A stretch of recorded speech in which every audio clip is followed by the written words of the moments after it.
টোটালটা কন্ট্রোল করবে ধর্ম মন্ত্রণালয়। সুন্দর নিয়ম না? এগুলো চিন্তা করতে হবে, তো চিন্তা করে না সিদ্ধান্ত দিতে হবে। শুধু ভোটের স্বার্থে রাজনীতির নামে ঈমান নষ্ট করে সাধারণ জনগণকে শিরক কুফরের দিকে ঠেলে দেওয়া, এটা তো বেদাতের চেয়েও জঘন্য কাজ।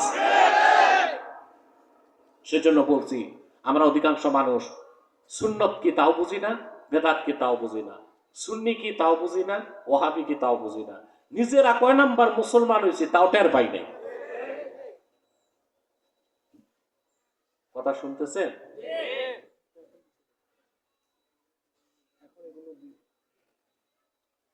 প্রিয় বন্ধুগণ, কথা শুনতেছেন?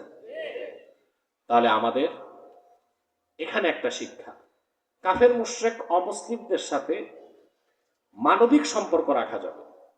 মানবিক সম্পর্ক মানে হিন্দুর বাড়িতে আগুন লাগছে, মুসলমানরা যে পানি দিয়ে নিবাই দিবে। অমুসলিম হিন্দু খেতে পায় না, আপনি তার খাদ্য দিবেন, বস্ত্র নাই বস্ত্র দিবেন, বিপদে পড়ছে সাহায্য করবেন, কিন্তু তার ধর্মীয় কোনো কাজে মৌন সমর্থনও দিতে পারবেন। মনে থাকবে, সাহাবায়ে কেরামের বিরাট এক দল হিজরত করে মদিনা শরীফ চলে গেলেন এই আয়াত নাজিলের পর। তারপরও কিছু সাহাবী চিন্তা করতেছেন, এতদিনের সম্পর্ক কি করে সারি, মক্কায় বাড়ি আছে, সম্পদ আছে, এগুলো কি করব? কথা বুঝতেছেন? তখন আল্লাহ চূড়ান্ত আয়াত নাজিল করছেন। আল্লাহ রাব্বুল আলামিন ডেকে বললেন, কুল ইন কানা আবাউকুম ওয়া আবনাউকুম ওয়া ইখওয়ানুকুম ওয়া আজওয়াজুকুম ওয়া আশীরাতুকুম ওয়া আমওয়ালুন ইকতারাফতুমুহা ওয়া তিজারাতুন তাখশাউনা কাসাদাহা ومساكن ترضونها أحب إليكم من الله ورسوله وجهاد في سبيله فتربصوا حتى يأتي الله بأمره والله لا يهدي القوم الفاسقين। মুসলমান, কান পেতে শোনো, হৃদয়ের পাতায় লিখে নাও আল্লাহর কথা।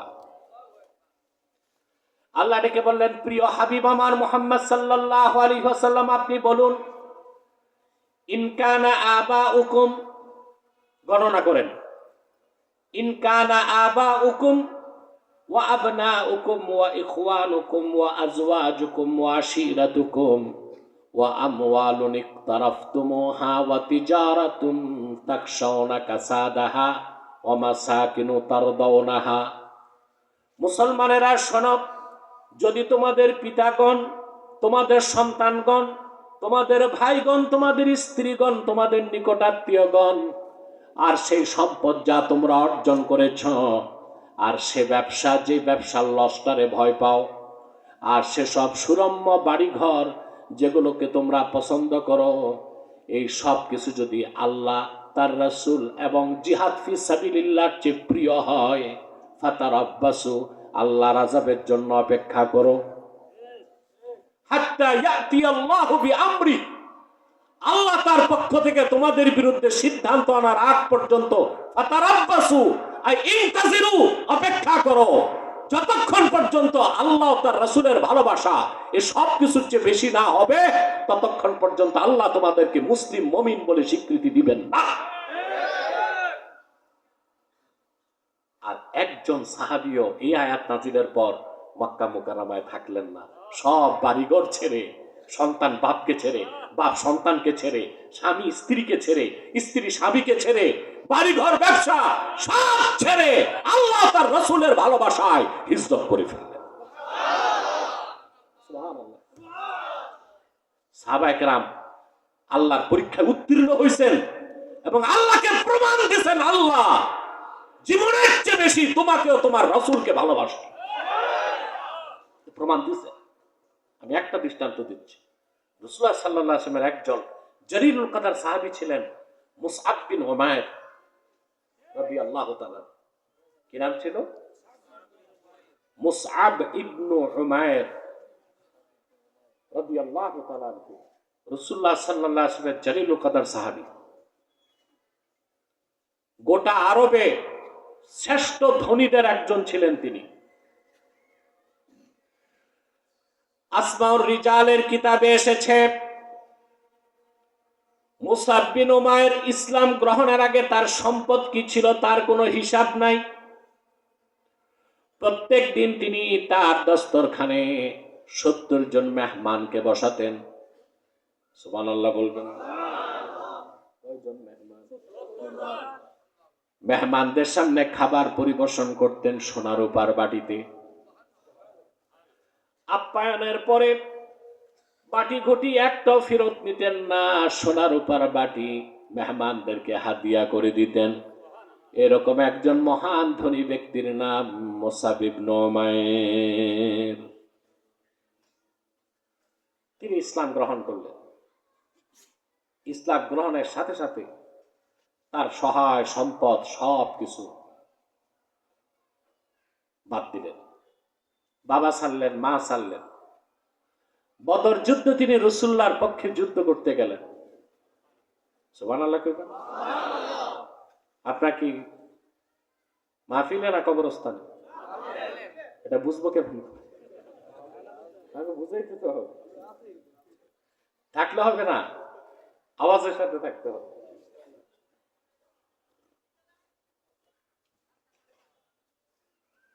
আপনারা দেখেছেন আমি হেলিকপ্টার থেকে নেমেই চলে আসছি মাঠে, ঠিক না? আমার জন্য মানুষ অনেক খাবার দাবার আয়োজন করে, না খেলে কষ্ট পায় মানুষ, বুঝলেন? অনেক আয়োজন করে, কিন্তু আমি খেতে পারি না। আপনাদের ইসে এসেছিলাম ওই বিবাড়িয়া সরাই, তা আমি তো খাই না। পরে আমি আমার খাদেমদেরকে জিজ্ঞেস করলাম কি কি খাওয়াইল। বলে হুজুর 36 পদ করছে। আমরা 6-7 পদ খাইছি, বাকি ধরতেও পারি নাই। 36 আইটেম। ভাবছে হুজুর খাবে। এখানে এসে আমি কোথাও খাই না, তাহলে এখানে এসে যদি খেতে বসি 1 ঘন্টা যাইতো, তো 4টার মধ্যে তো আমাকে উঠে যেতে হবে। তাহলে আপনারা ঠকতেন না? ঠকতেন কিনা? না, আমি আমার ভাইদেরকে ঠকাতে চাই না। প্রিয় বন্ধুগণ, মুসআব বিন উমাইর রাদিয়াল্লাহু তাআলা আনহু বদর যুদ্ধে রাসূলুল্লাহর পক্ষে কাফেরদের বিরুদ্ধে অস্ত্র ধরল। বদর যুদ্ধে মুসআব বিন উমাইরের আপন ভাই আমের বিন উমাইর কাফের ছিল, সে গ্রেফতার হয়ে গেছে। সাহাবায়ে কেরাম হাত পা যখন বেঁধে দিয়েছেন, চতুর আমের বিন উমাইর সাহাবায়ে কেরামকে বললেন, আমি হচ্ছি রাসূলুল্লাহর বিশিষ্ট সাহাবী মুসআব বিন উমাইরের আপন ভাই। পরিচয় দিয়েছে একটু সুবিধা লাভ করতে। খাতির করে সাহাবায়ে কেরাম, সাহাবীর ভাই তো, হাত পায়ের বাঁধন ঢিলা করে দিয়েছে। সকালবেলা মুসআব বিন উমাইর যখন এই কথা শুনলেন, সাহাবায়ে কেরামকে বললেন, সাহাবীরা শুনে রাখো, যে কুলাঙ্গার বদর যুদ্ধে আল্লাহর হাবিবের বিপক্ষে অস্ত্র ধারণ করতে পারে, ওই রকম কুলাঙ্গার আমি মুসআব বিন উমাইরের ভাই হতে পারে না। বাঁধো, শক্ত করে তার হাত পা বেঁধে দাও। আমার সাথে তার কোনো সম্পর্ক নাই, কারণ সে কাফের। বদর যুদ্ধে সে রাসূলুল্লাহর বিপক্ষে অস্ত্র হাতে নিয়েছে, তার সাথে আমার সম্পর্ক না। হাত পা বাঁধো শক্ত করে। আর তার মায়ের প্রচুর সম্পদ, মনে মনে নিজেরও মা, পরিচয় দেয় না, কারণ কাফের। তার মা থেকে উচ্চ মুক্তিপণ নিয়ে তাকে আজাদ করে। উহুদ যুদ্ধের সময় মুসআব বিন উমাইর রাদিয়াল্লাহু তাআলা আনহু আল্লাহ রাসূলের সামনে দাঁড়ায় যুদ্ধ করছেন, যেন কাফেরদের কোনো অস্ত্রের আঘাত রাসূলুল্লাহর দিকে না আসে।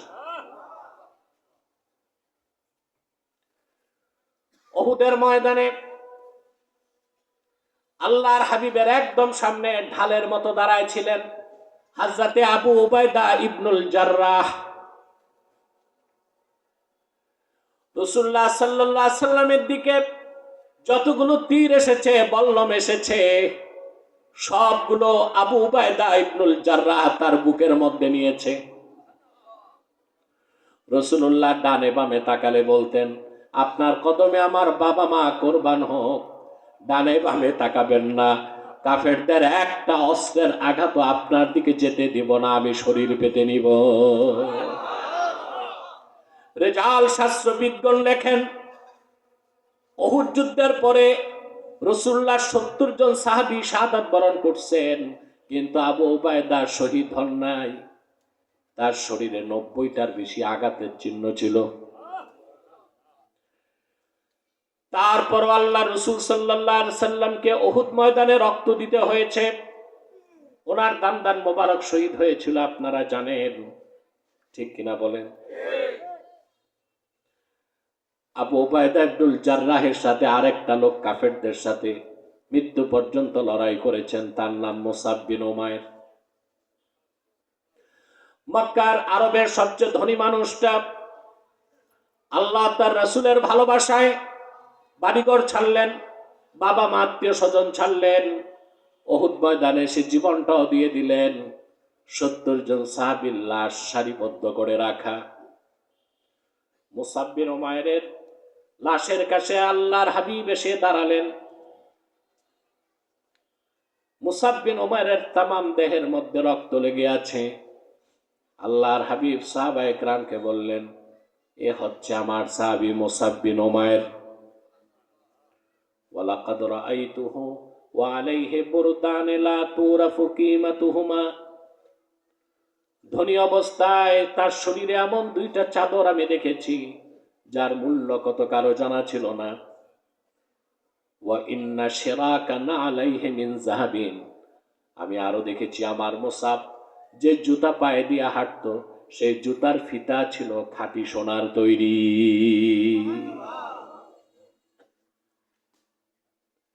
উহুদ যুদ্ধে সাহাবায়ে কেরামের গোসল হয় নাই, শুধু জানাজা হয়েছে। কাফনও লাগে নাই, নিজের কাপড়ই আল্লাহর কাছে গেছে।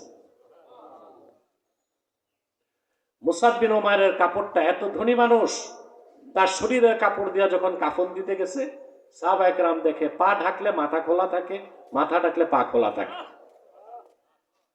সব উজাড় করছেন আল্লাহ তার রাসূলের ভালোবাসায়। আল্লাহর হাবিব সাহাবায়ে কেরামকে বললেন, মাথাটা ঢেকে দাও কাপড় দিয়ে, পাটা ঢেকে দাও ইৎখির ঘাস দিয়ে।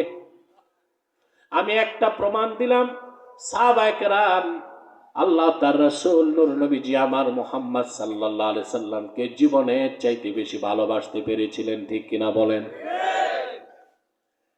সেজন্যই ভাইরা বলি, যতক্ষণ পর্যন্ত আমরা আল্লাহ তার হাবিব মুহাম্মদ সাল্লাল্লাহু আলাইহি ওয়াসাল্লামকে জীবনের চেয়ে বেশি ভালো না বাসবো, ততক্ষণ পর্যন্ত মুখে আশেকে রাসূল দাবি করতে পারবো, প্রকৃত অর্থে এক আশেকে রাসূল খাঁটি মুসলমান সুন্নি হতে পারবো না। আল্লাহ তার রাসূলের ভালোবাসা জীবনের চেয়ে যতক্ষণ বেশি না হবে, ততক্ষণ পর্যন্ত দ্বীনের উপর থাকা সম্ভব নয়, ঈমান রক্ষা করা সম্ভব নয়, রাসূলুল্লাহর অনুসরণ করা সম্ভব নয়। তাহলে আমরা কি শিখলাম?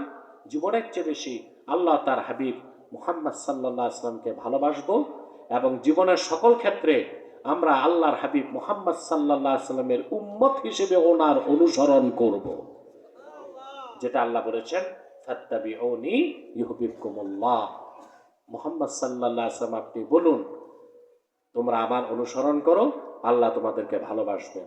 ওয়া ইয়াগফির লাকুম যুনুবাকুম, তোমাদের জিন্দেগীর গুনাহগুলো মাফ করে দিবেন। বলেন সুবহানাল্লাহ। খুব মনোযোগ। রাসূলুল্লাহর অনুসরণের বাইরে কোনো ইসলাম নাই, শরীয়ত নাই, তরিকত নাই, হাকিকত নাই, মারেফত নাই, আছে শুধু মাইরের পথ।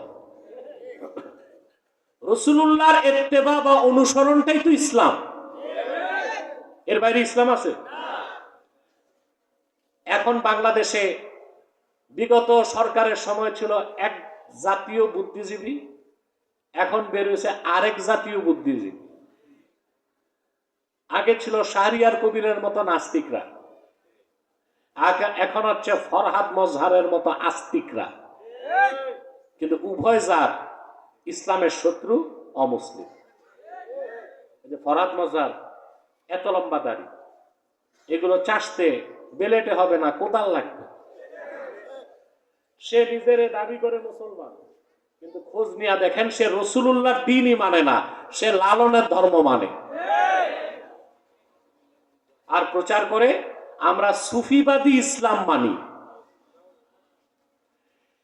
ইসলামের কোনো ভার্সন নাই, কোনো প্যাটার্ন নাই। সুফিবাদী ইসলাম নামে কোনো ইসলাম নাই। ইসলাম তো একটাই, আল্লাহর হাবিব ১,৫০০ বছর আগে যেটা রেখে গেছেন সেটাই ইসলাম। সেই ইসলামের বাইরে ইসলামের কোনো ভার্সন নাই, কোনো প্যাটার্ন নাই। আছে এই বিশ্বাস জানবে ওটা মুসলমান? ইসলাম একটা, রাসূলুল্লাহ যেটা রেখে গেছেন সেটাই ইসলাম। ওর বাইরে ইসলামের কোনো ভার্সন নাই, কোনো প্যাটার্ন নাই। ইসলাম একটাই, রাসূলুল্লাহ সাল্লাল্লাহু আলাইহি ওয়াসাল্লাম আল্লাহর পক্ষ থেকে যেটা এনেছেন পূর্ণাঙ্গ জীবন বিধান, যে দ্বীনের নাম হচ্ছে ইসলাম, সেই ইসলাম একটাই, সেটার কোনো ভার্সন নাই, সেটার কোনো প্যাটার্ন নাই। ঠিক কিনা বলে? ইসলাম ভাগ হয় না, মুসলমান ভাগ হইতে পারে। ইসলাম ভাগ, মুসলমান ভাগ হইতে পারে। এখন বলে আমরা রাজনৈতিক ইসলাম মানি না। ইসলাম রাজনৈতিক এটা বলছে কি? ইসলামী রাজনীতি পূর্ণাঙ্গ ইসলাম নয়, পূর্ণাঙ্গ ইসলামের অংশ। জিহাদের কথা বললে বলে আমরা রেডিক্যাল ইসলাম মানি না। জিহাদ পূর্ণাঙ্গ ইসলাম নয়, পূর্ণাঙ্গ ইসলামের অংশ। তরিকত, তাসাউফ, ইলমে মারিফত বিশ্বাস করতেই হবে, এটা পূর্ণাঙ্গ ইসলাম নয়, পূর্ণাঙ্গ ইসলামের অংশ। আমরা তরিকত, তাসাউফ বিশ্বাস করি, সুফিবাদ, সুফিবাদ, সুফিবাদ মানে সুফিদের মতবাদ। তো ইসলাম তো পূর্ণাঙ্গ জীবন বিধান, সেখানে কোনো ব্যক্তি বা গোষ্ঠীর মতবাদ আসতে পারে? সুফি হওয়া ভালো, সুফিবাদী হওয়া যাবে না। আমি বুঝাইতে পারছি? পূর্বের বুজুর্গ সবাই সুফি নাম রাখতেন। শাহ সুফি কারামত আলী জনপুরি রাহমাতুল্লাহ, শাহ সুফি নূর মোহাম্মদ নিজামপুরি রাহিমাহুল্লাহ, তারা সুফি নাম রাখতেন। কি রাখতেন? সুফি হওয়া ভালো, সুফিবাদী হওয়া যাবে না। সুফিবাদী হইলে আর মুসলমান থাকা যায় না। এই যে লালন, লালন ছিল সুফিবাদী। কি ছিল? সুফিবাদী। আর লালনের ধর্ম যারা মানে, বাউলরা শরীয়তি মানে না। তাহলে রাসূলুল্লাহর উম্মত দাবি করার অধিকার তাদের আছে? বর্তমানে দেশে বাউলদের সাথে খুব দ্বন্দ্ব চলতেছে মুসলমানদের। আচ্ছা ভাই, বাউলরা গান গাচ্ছিল, আলেম ওলামা যে গানের আসর ভেঙে দিছে, তাইলে না বলা যেত এটা বাড়াবাড়ি? ঠিক না? পায়ে পাড়া দিয়ে লাগছে, পায়ে পা দিয়ে লাগছে, এরকম ঘটনা ঘটছে। এক কুখ্যাত বাউল আমার আল্লাহর শানে বেয়াদবি করছে। এই কারণেই আলেমরা তার ফাঁসি চায়। শুধু গ্রেফতার করা হয়েছে, তাতেই বাউলরা মাঠে নেমেছে। আল্লাহ দ্রোহী কোন বাউলের পক্ষে যেই যাবে, হোক বুদ্ধিজীবী, রাজনৈতিক নেতা, তাদেরকে বাংলাদেশের মানুষ লাল কার্ড দেখাতে বাধ্য আছে। বাংলাদেশে বাউলদেরকে কেউ মানে নাই। বাউলরা পক্ষ নিছে তাদের শয়তান নেতার।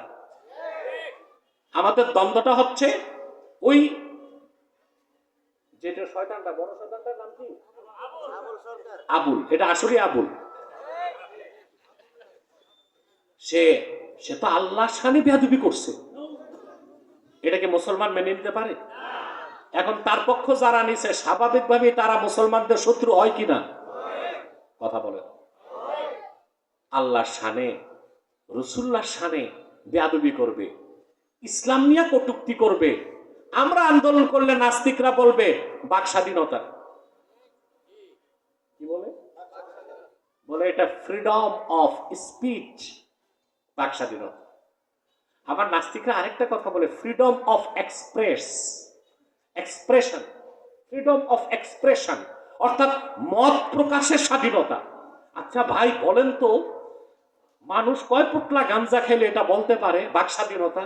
বাক স্বাধীনতা তো নিয়ন্ত্রণ থাকতে হবে। কথা বলে না।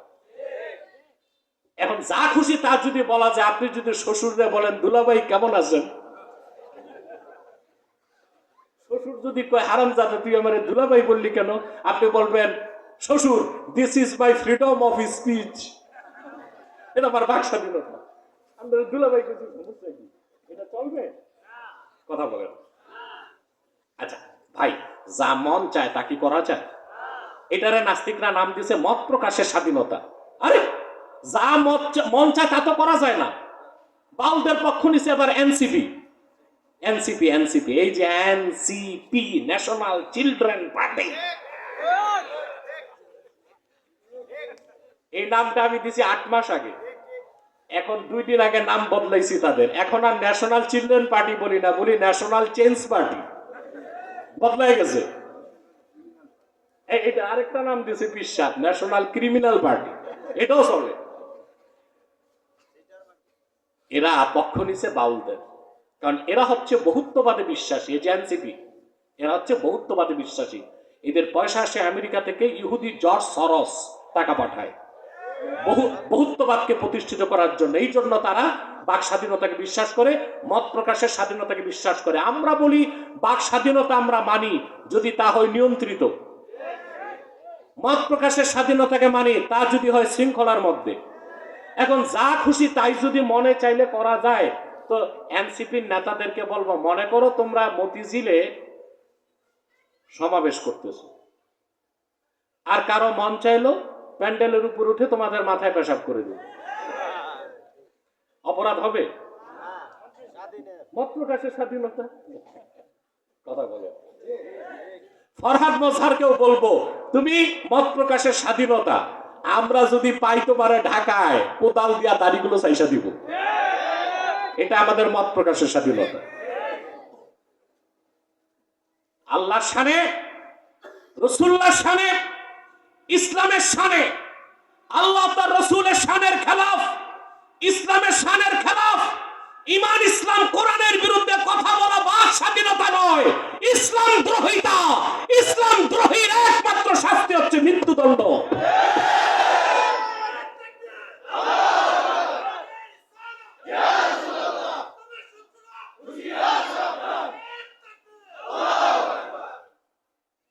প্রিয় বন্ধুগণ, অতএব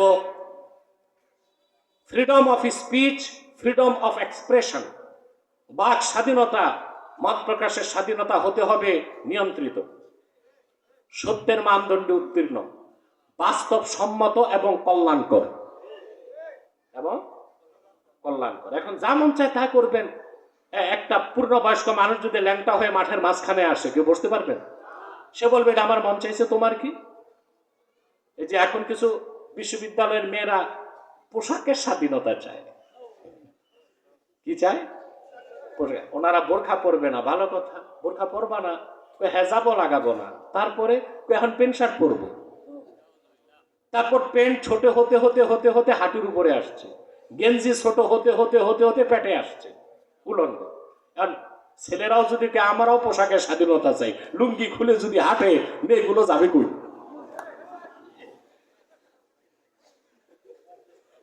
তাহলে মত প্রকাশের স্বাধীনতা হতে হবে নিয়ন্ত্রিত, শৃঙ্খলিত, সত্যের মানদণ্ডে উত্তীর্ণ, বাস্তবসম্মত এবং কল্যাণকর, ঠিক কিনা ভাই?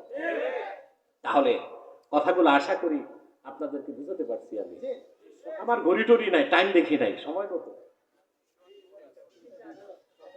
ইয়া আল্লাহ, 1 ঘন্টা তো হয়ে গেছে, আমি তো টের পাই নাই।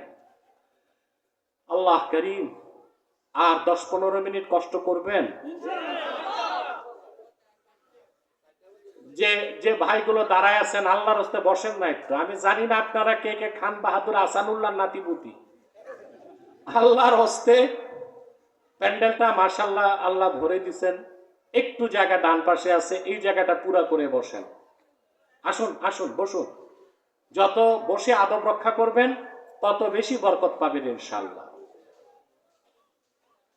আমার বন্ধুগণ, আমি আনন্দিত আপনাদের এখানে এসে। তার কারণ কি জানেন? আলহামদুলিল্লাহ, যেখানে আমরা কোরআনের দাওয়াত নিয়ে যাই, রাত হোক দিন হোক, কোথাও কোথাও 50,000, 1 লাখ, 2 লাখ, 4 লাখ মানুষও হয়। আমাদের মাহফিলগুলোতে আলেম ওলামা বেশি থাকে, কিন্তু বিবাড়িয়াতে আমার একটা ধারণা ছিল এখানে বখাটে ছেলেরা বেশি আসে। দেখলাম না, এখানে শিক্ষিত ভদ্র সভ্যরা বেশি এসেছে। এটা মনে হয় আমাদের এই পীর সাহেবের একটা সহবত আছে। আলহামদুলিল্লাহ, আল্লাহ কবুল করুন। হ্যাঁ, শের আলী শাহ রহমতুল্লাহ বংশধর তো আপনারা। আলহামদুলিল্লাহ, মাশাআল্লাহ, আল্লাহর ওলির আওলাদ। তো এখানে তো আল্লাহর পক্ষ থেকে রহমত একটু থাকবে, কি বলেন ভাই? বখাটেরা যখন ওয়াজ শুনতে যায়, বখাটে শ্রোতা বানাইছে বখাটে বক্তারা। এরাই ছাত্রদের, এই শ্রোতাদের আদব তমিজ নষ্ট করছে। কারণ এখন তো আর ওয়াজের স্টেজ, অনেকে ওয়াজের স্টেজ রাখে না, এটা নাটকের স্টেজ বানায় ফেলছে, গান বাদ্যের আসর শুরু করে দেয়, ঠিক না? আপনারা যথেষ্ট ভদ্রতা ও সভ্যতার পরিচয় দিয়েছেন, আলহামদুলিল্লাহ। বলছিলাম, রাসূলুল্লাহর অনুসরণের বাইরে কোনো ইসলাম থাকতে, আল্লাহর হাবিব যেটা পছন্দ করেছেন আল্লাহ সেটা দিন বানায় দিয়েছেন। রাসূলুল্লাহ যা অপছন্দ করেছেন আল্লাহ সেটা বদ্দিন বানায় দিয়েছেন। তিনি যা হুকুম করছেন আল্লাহ ফরজ করে দিয়েছেন, তিনি যা নিষেধ করছেন আল্লাহ হারাম করে দিয়েছেন। সেজন্য আল্লাহ বলেছেন, মা আতাকুমুর রাসূলু ফাখুযুহু ওয়া মা নাহাকুম আনহু ফান্তাহু। আমার রাসূল মুহাম্মদ সাল্লাল্লাহু আলাইহি ওয়াসাল্লাম তোমাদেরকে আমার পক্ষ থেকে যা দিয়েছেন তা গ্রহণ করো, আর যা নিষেধ করেছেন তা বর্জন করো। এটাই তো শরীয়ত। সুবহানাল্লাহ, এটাই কি রাসূলুল্লাহ যেটা পছন্দ করছেন আল্লাহ দিন বানায় দিয়েছেন, রাসূলুল্লাহ অপছন্দ করছেন আল্লাহ বদ্দিন বানায় দিয়েছেন। যেমন বুখারী শরীফ কিতাবুল ঈমানের হাদিস, রাসূলুল্লাহ সাল্লাল্লাহু আলাইহি ওয়াসাল্লাম হিজরতের পর 16 কি 17 মাস বাইতুল মুকাদ্দাসের দিকে নামাজ পড়েছেন। কোন দিকে নামাজ পড়ছেন? প্রথম কিবলা। সুবহানাল্লাহ। মেরাজের রাতে রাসূলুল্লাহ সাল্লাল্লাহু আলাইহি সাল্লামের নূরের কদম বাইতুল মুকাদ্দাসে লাগছে। সুবহানাল্লাহ। সেজন্যই তো মুসলমান দেখুন 2 বছর ইসরায়েল বোমা বর্ষণ করেছে, 70,000 মানুষ জীবন দিয়েছে, কিন্তু বাইতুল মুকাদ্দাসের চাবি ফিলিস্তিনের মুসলমান ইহুদিদের হাতে দেয় না। আর আমাদের দেশে অনেক মোল্লা মৌলবী অল্প পয়সা ইমান বিক্রি করে, অল্প পয়সায় ইমান বিক্রি করে ফেলে। আমাকে ডিজিএফআই এর এক কর্নেল বলেছে যে হুজুর, বিগত সরকারের আমলে আর বর্তমান সরকারের আমলে কিছু আলেম এত সস্তা মূল্যে বিক্রি হয়েছে যা সরকার ধারণা করে নাই। সরকার ভাবছে ওনারে কিনতে 1 কোটি লাগবে, লাগছে 1 লাখ। আমরা এত সস্তায় বিক্রি হয়ে যাই। আর আপনারা যারা ভোটার তারা তো মাশাআল্লাহ নির্বাচনের রাতে বিক্রি হয়। আমি বলি, কোরবানির ঈদে একটা খাসির দাম হয় 30,000 টাকা, আর নির্বাচনের রাতে একটা ভোটারের দাম হয় 500 টাকা। যে দেশের মানুষের এই চরিত্র, ওই দেশে সংস্কার দিয়ে ইউনূস কি করবে? পারছে সংস্কার করতে? 9 মাস বসছে মিটিং, ঐকমত্য কমিশন। ঐকমত্য কমিশনে একজন আল্লাহওয়ালা বুজুর্গ মানুষের জায়গা হয় না।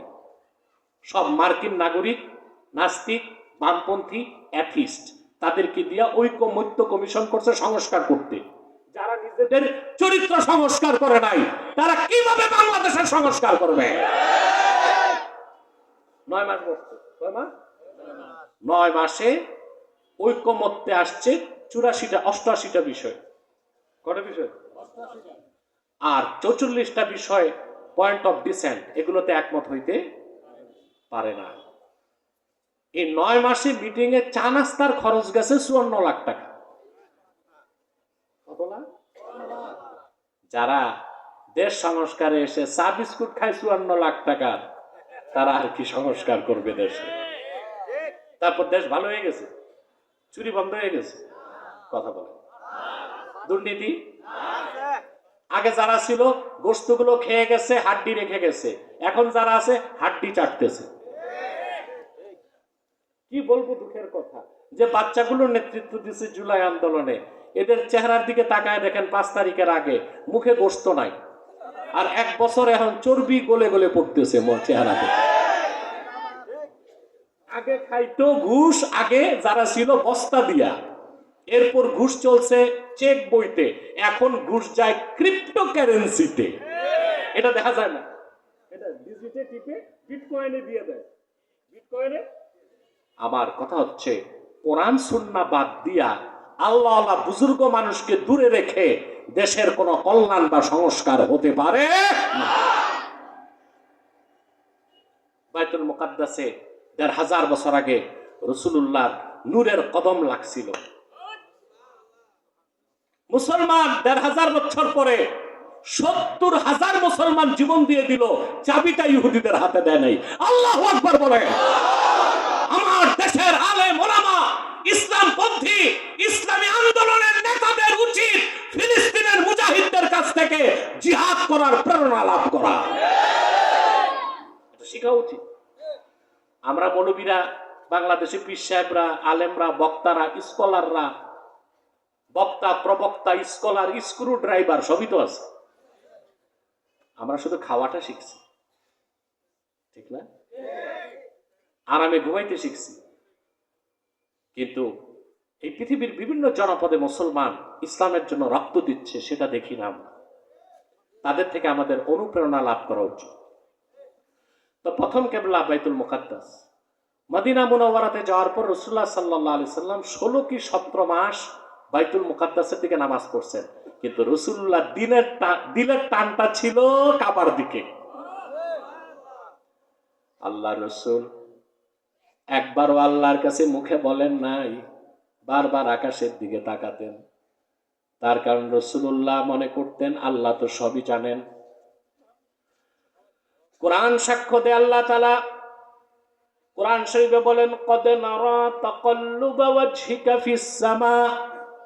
হাবিব আমার মুহাম্মদ সাল্লাল্লাহু আলাইহি ওয়াসাল্লাম, আপনার নূরের চেহারা মোবারকটা বারবার আকাশের দিকে তাকান। আপনি বারবার আকাশের দিকে তাকান, আপনার নূরের চেহারা মোবারক বারবার আকাশের দিকে যায়। এটা দেখতে আমি আল্লাহর ভালো লাগে, আমি দেখি। আপনার মন যেটারে কেবলা বানাতে চায়, অচিরে আমি আল্লাহ সেটারই কেবলা বানায় দিব।